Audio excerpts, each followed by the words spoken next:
Hello friends, स्वागत है आपका पूनम स्टडी पॉइंट में, जहां सीखना है आसान और मज़ेदार। आज हम शुरू कर रहे हैं क्लास 8 का चैप्टर थर्ड, अंडरस्टैंडिंग क्वाड्रिलेटर्स, यानी चतुर्भुजों को समझना। आपके मन में ये सवाल होगा कि ये जो क्वाड्रिलेटर होते हैं ये होता क्या है। तो आइए पहले एक छोटा सा खेल खेल लें। जरा अपने आसपास देखिए, आपकी कॉपी, मोबाइल, फोन, दरवाजा या फिर टीवी की स्क्रीन, इन सबकी शेप कैसी होती है। जी हाँ, ये होती है चार भुजाओं वाली शेप। ऐसी आकृतियां यानी शेप जिन्हें चार लाइन से मिलकर बनाया जाए, उन्हें हम कहते हैं क्वाड्रिलेटर। क्वाड का मतलब होता है चार और लेटरल का मतलब होता है भुजाएं यानी साइड्स। इन अध्ययन में हम सीखेंगे कि क्वाड्रिलेटर होते क्या हैं और इनकी टाइप्स क्या हैं, एंगल और साइड के बीच में क्या रिलेशन होता है, और कौन कौन सी खास ऐसी शेप्स हैं क्वाड्रिलेटर में, जैसे कि स्क्वायर है, रेक्टेंगल है, पैरेललोग्राम है, रोम्बस है, ट्रेपेजियम है, काइट है। हर एक की आकृति अलग अलग होती है। कोई सभी भुजाओं के बराबर रखता है, कोई विपरीत भुजाओं को समान बनाता है, कोई कोणों को खास तरीके से जोड़ता है। इन सबको सीखेंगे हम आसान उदाहरणों, रंगीन आकृतियों और मजेदार तरीकों से। तो चलिए तैयार हो जाइए ज्योमेट्री की इस मजेदार यात्रा के लिए। और हम इस वीडियो में ही सीखेंगे कि किसी भी शेप को क्वाड्रिलेटर कहने के लिए क्या शर्त होती है।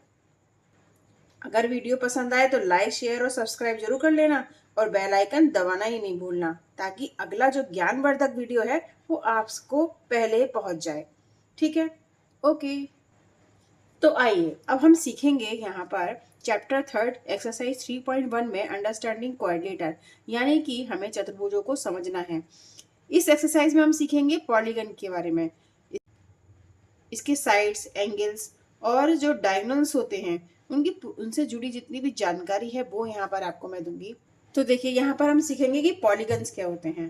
तो पॉलीगन्स होते हैं हमारी क्लोज फिगर, जितने भी क्लोज फिगर हैं वो पॉलीगन्स हैं। लेकिन एक शर्त है यहाँ पर कि वो स्ट्रेट लाइन से मिलकर बना हुआ होना चाहिए, कोई कर्व नहीं होना चाहिए। जैसे कि अगर मैं बात करूँ इसकी, कि ये है हमारा पॉलीगन, ठीक है, और ये भी हमारा क्या है, पॉलीगन है। ये रेक्टेंगल है तो ये भी हमारा पॉलीगन है, क्योंकि इसकी जो सारी साइड्स हैं वो क्लोज हैं, और इसकी जो साइड्स बनी हुई हैं वो स्ट्रेट लाइन से मिलकर बनी हुई हैं।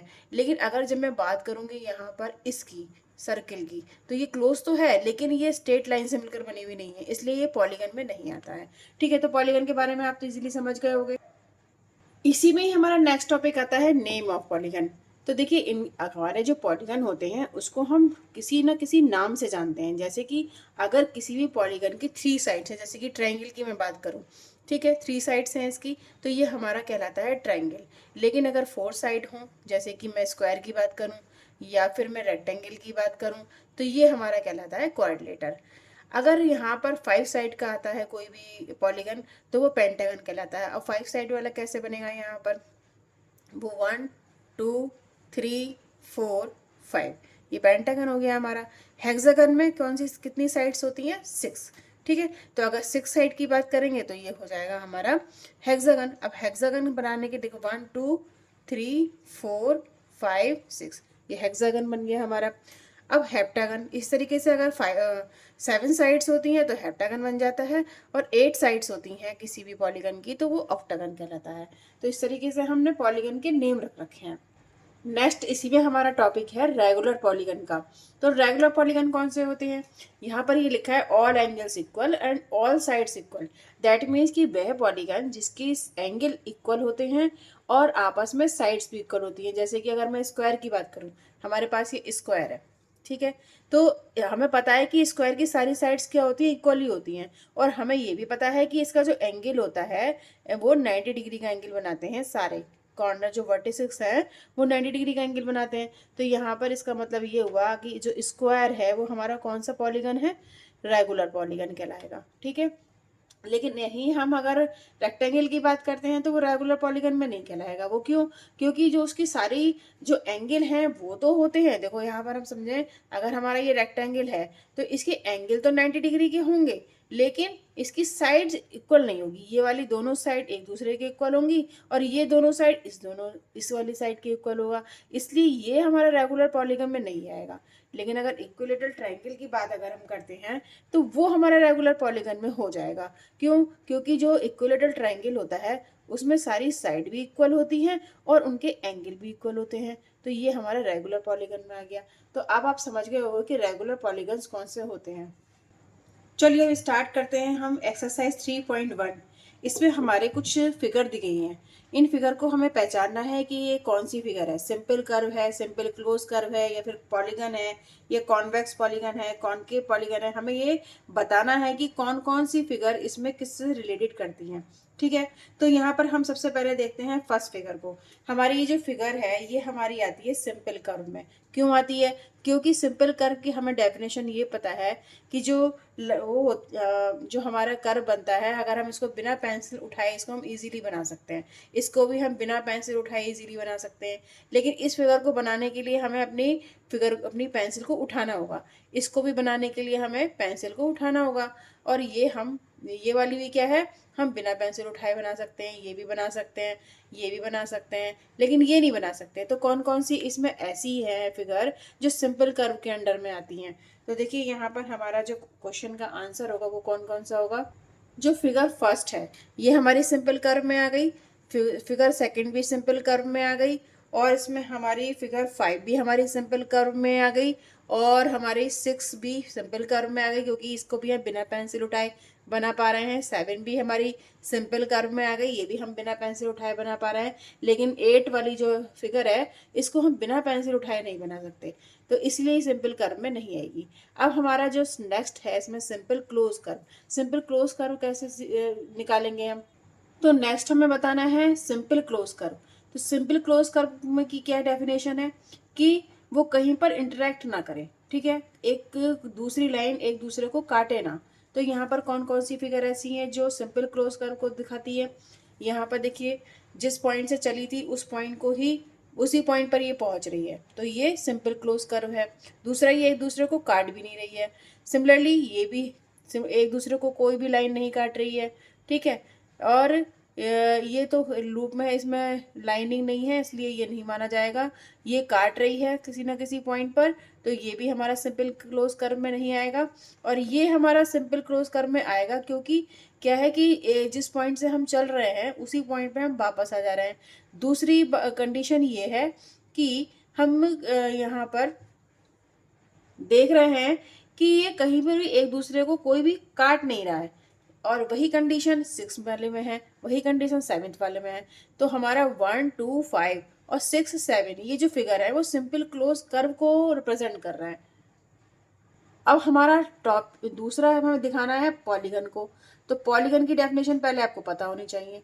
पॉलीगन की डेफिनेशन क्या है कि जो एंगल हैं वो सब इक्वल होने चाहिए, और दूसरा वो लाइन सेगमेंट से मिलकर बनी होनी चाहिए।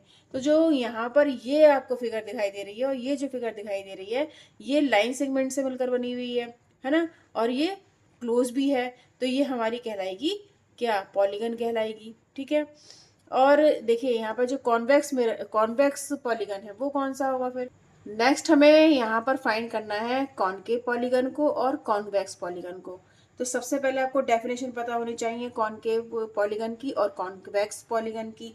तो कॉनकेव पॉलीगन की क्या पहचान है कि उसमें जो कॉनकेव पॉलीगन होते हैं, जो इंटीरियर एंगल है वो 180 से ज़्यादा का होना चाहिए, वही हमारा कॉनकेव कहलाएगा। और इसके अपोजिट कॉन्वेक्स पॉलीगन कौन सा हो जाएगा? जिसमें जो इंटीरियर एंगल होगा वो 180 डिग्री से कम का होगा। तो यहाँ पर कौन सी कंडीशन अप्लाई हो रही है किस वाली फिगर में?